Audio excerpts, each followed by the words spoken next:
today we are talking, long overdue, about the film Wicked. And just what an amazing time. What an amazing... We don't gotta do the whole show. They now know we think it's great. But what a masterpiece of fun. Yeah. It's saying a bunch. And it was like silly also at parts, but like it was just very beautiful. And the songs. 10 out of 10. Yeah, I think it was really beautifully done. I think it was refreshing for something that has had so many forms and so many adaptations. Like, this is not at all the first iteration of this idea, this story, or even this take on the story, you know? But I think some choices were made that really elevated it and changed or just enhanced the messages of the film. And then also, like, the music is phenomenal. Deserves all the awards. So I don't understand why I didn't get that. So let me tell you about Wicked. It is about Elphaba, a young woman ridiculed for her green skin, and Galinda, a popular girl, become friends at Shiz University in the land of Oz. And after an encounter with the wonderful Wizard of Oz, their friendship reaches a crossroads. And is directed by John M. Chu. What a fun scenario that happens. I'll tell you more about what happens. Everyone's so wonderful. They become friends against all odds. No.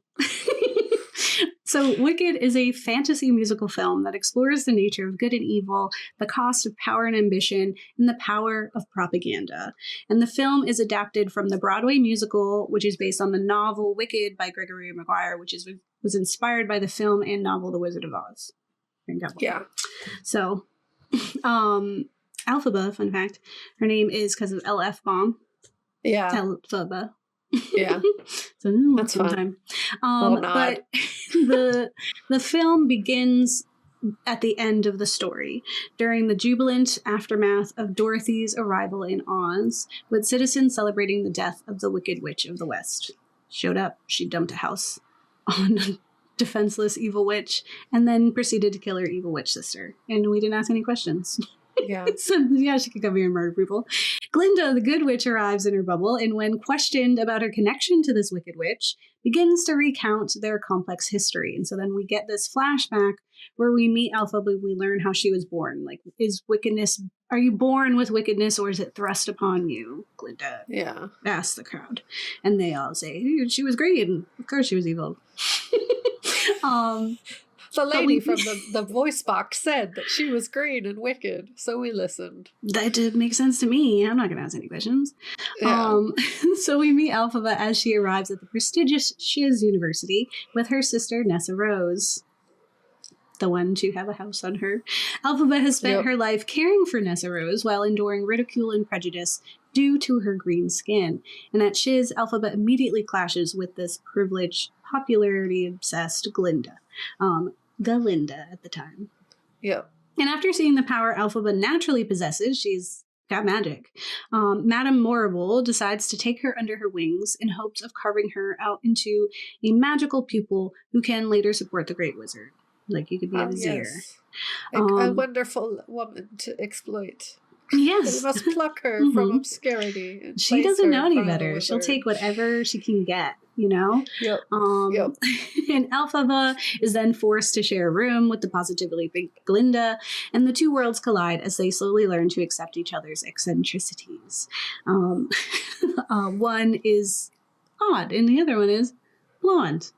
Yep. And after a disastrous dance where Elphaba is mocked, Galinda takes pity on her and begins to teach her about popularity.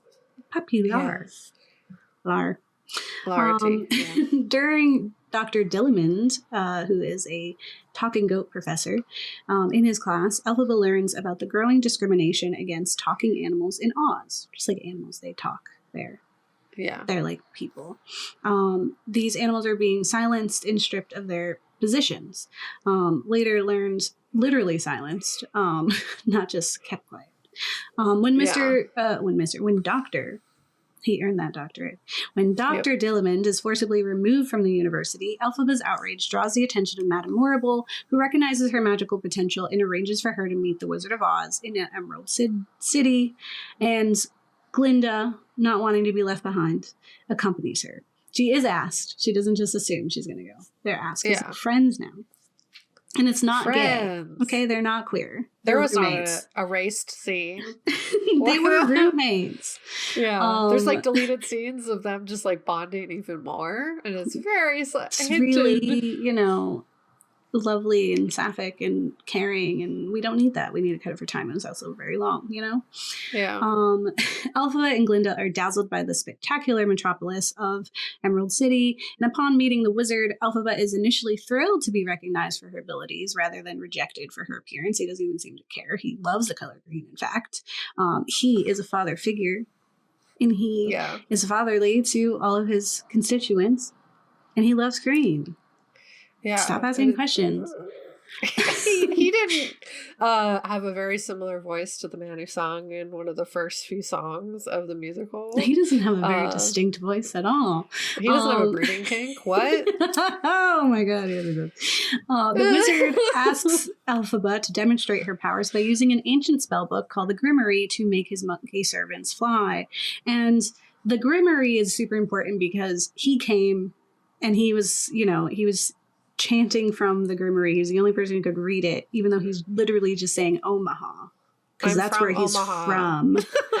But they're like, America. That's magical words. Whatever. Anyway, Elphaba is horrified by the power and learns the wizard is behind the oppression of the animals, using them as literal scapegoats to unify the citizens of Oz through fear. Classic. Right? The wizard and Madame Warrible try to convince Elphaba to use her powers to help them control Oz, and she refuses and flees. And in the emotional climax that brought me to literal tears, Elphaba embraces her new identity as a rebel against a corrupt regime, determined to fight for justice despite being labeled wicked, very loudly and accusatorily from the people she once, you know, cared for. Elphaba magically enchants a broomstick and rises into the air, declaring her independence from societal expectations while inviting Glinda to join her. And of course, Glinda ultimately chooses to stay behind. And as Elphaba soars above the city, while the wizard's forces spread propaganda, painting her as the Wicked Witch of the West. Get it? At the core, Wicked examines how public perception often differs dramatically from the truth, right? Elphaba is branded wicked despite her good intentions, while the supposedly wonderful Wizard of Oz is revealed to be corrupt and manipulative. And further, it cleverly explores how history is written by the victors, with the wizard and Madame Warrible controlling the narrative to maintain their power. The film invites viewers to question official accounts and to consider alternative perspectives on familiar stories, having media literacy. The story has always been about otherness and the battle against our oppressors, but this film version is further elevated with the casting of the phenomenally talented Cynthia Erivo. Like, everyone's great in it. Absolutely. It's got a lot of great diversity. But specifically, there's a feeling to be had with Cynthia. Because green is the new black, baby. Because what happens when a black woman steps into the emerald skin of Oz's most misunderstood witch? Magic is what happens. It turns out, Even before its Broadway inception, Wicked, the story that we see in the book, has always been about the outsider, the green-skinned girl deemed different from birth. But there's something magical about watching Erivo embody this alienation. The abstract metaphor of green skin becomes all the more real when worn by someone whose actual skin color has been grounds for discrimination in our world. There's just a level of understanding she's going to have that any old other outsider doesn't have. When all of society, it's not subtle. He made her green because it's a magical world and because she was green on the screen, you know? Every side-eye Elphaba receives at Shiz University, every whisper about her appearance, every assumption about her character lands differently when performed by a black woman, just heavier. The audience can no longer comfortably distance themselves from the prejudice on display. We're not in a fantasy land anymore. We're back in Kansas, Toto. It's just a real world.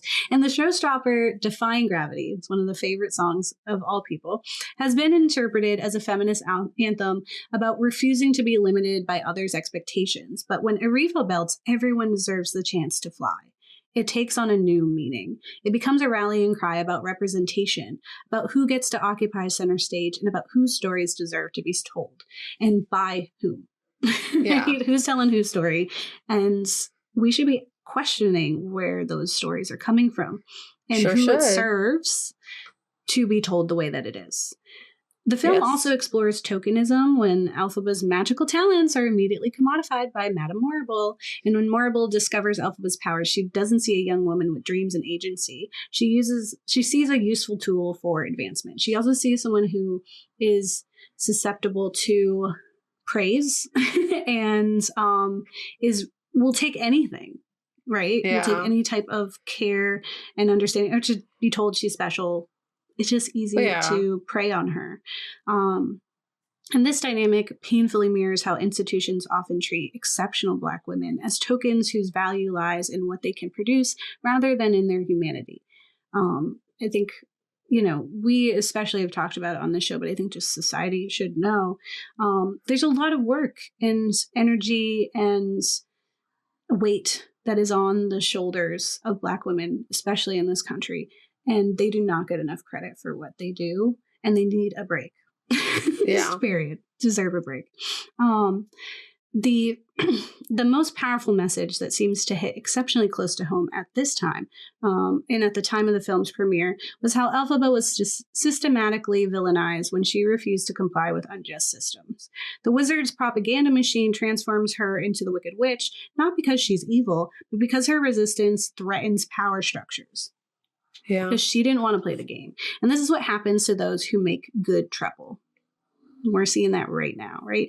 The true wickedness in Oz was never Elphaba's green skin. It was the machinery of oppression that punished her for refusing to shrink herself to fit others' comfort. And in that truth lies a story that, like Elphaba herself, refuses to be brought down. It was going to fly on that broom. One of the big things, like that corruption is a big part of it. Or perceived corruption, and is at the heart of it. Like, that's the question that brings us to the story to begin with. Like, why do we have wickedness in the world, Glinda? And that question of, are you born with it, or is it thrust upon you? But I think there's a secret question that Glinda didn't ask because she can't, because they're watching her, which is, who says who is wicked?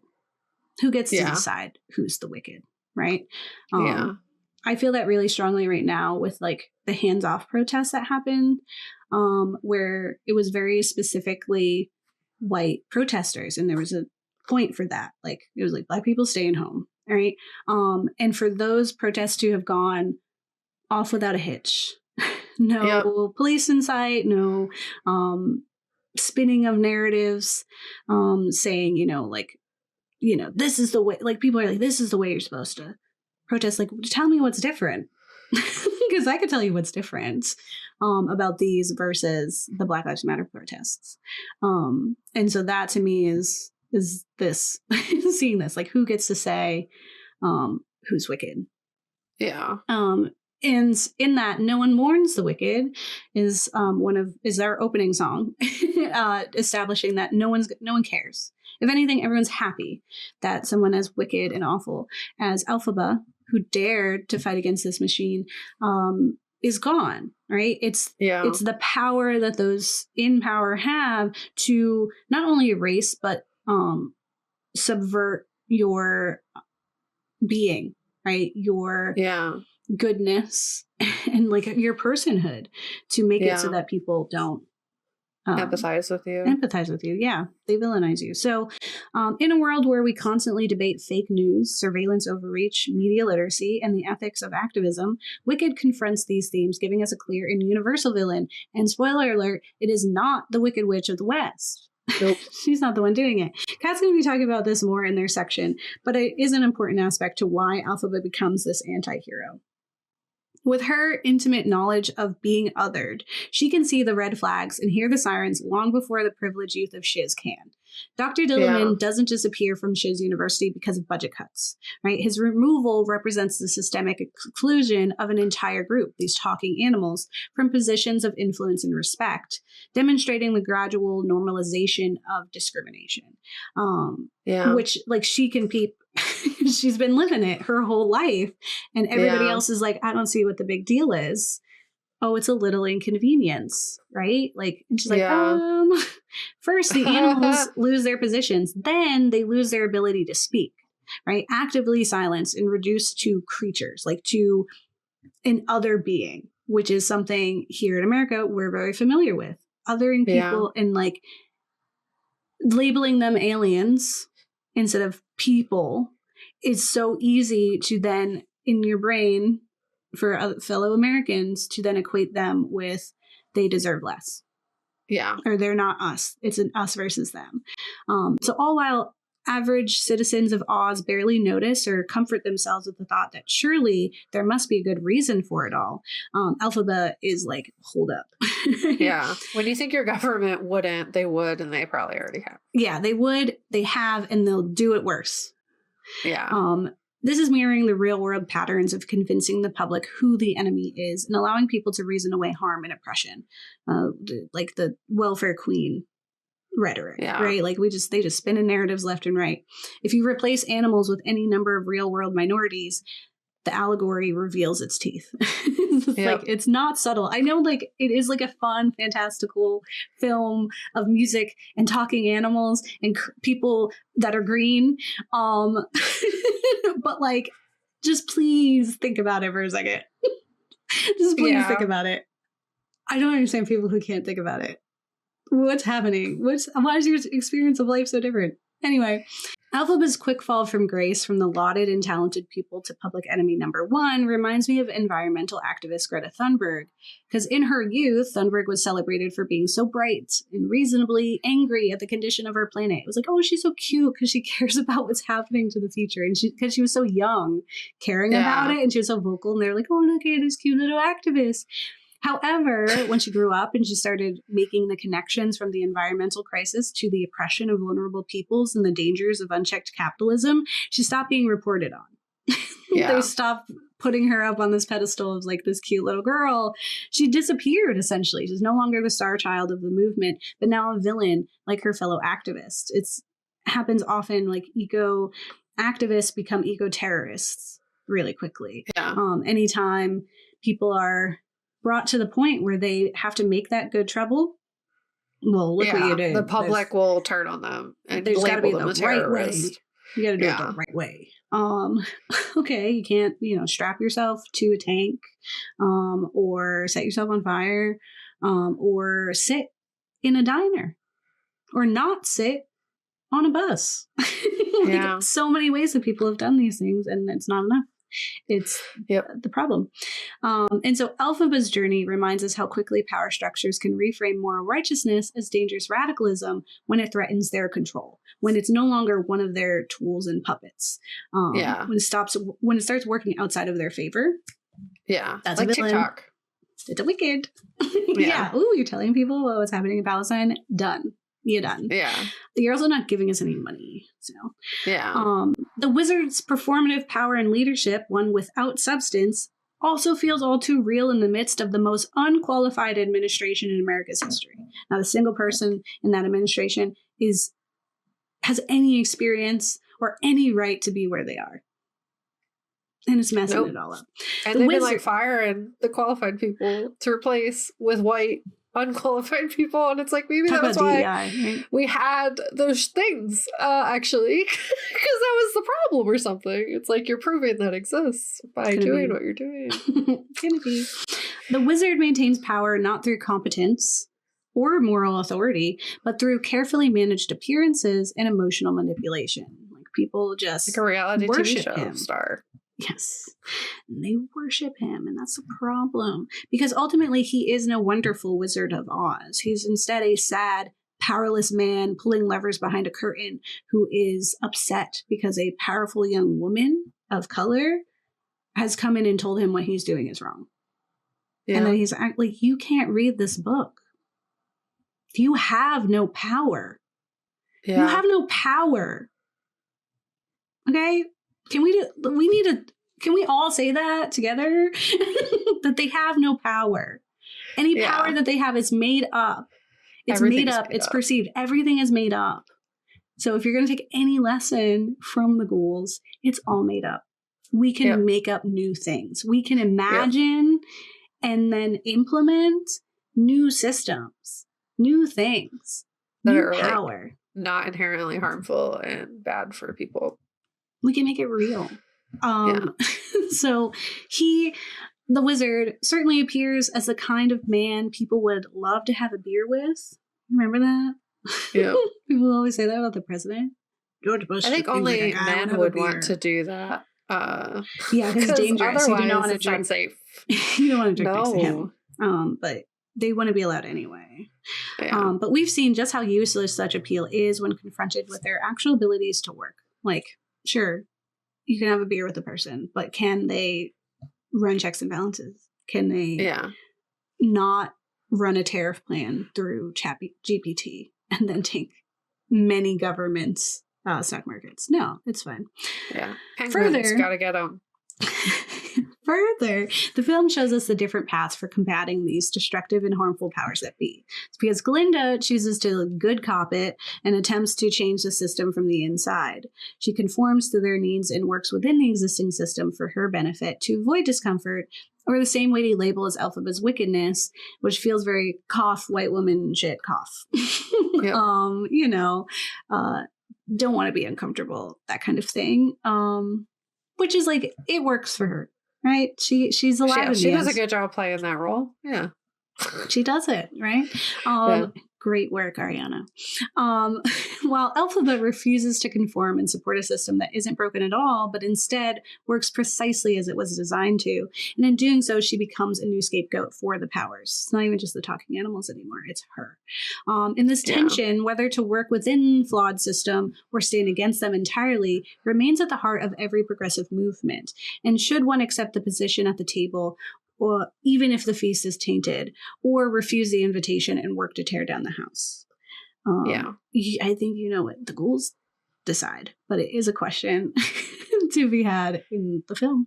Wicked doesn't provide an easy answer, understanding that this dilemma has no perfect solution. And so we are left on this cliffhanger, even though we did start at the beginning. Start at the beginning, you know what happens, but maybe we don't. Maybe they're going to do it different. Maybe that's not what happened. Maybe, stay with me. What if the wonderful wizard does have a breeding king and Elphaba is actually their daughter? Maybe they've inherited the art of performance after skill or training and learning that skill and aren't dead. They didn't do a melt. They just did a really great show. They just did a... Yeah. You know, I never saw the second half of the musical, so that's what I would like to happen. They didn't find a body, you know? For sure. She was melted, right? We will see. And hopefully it's good. We'll find out.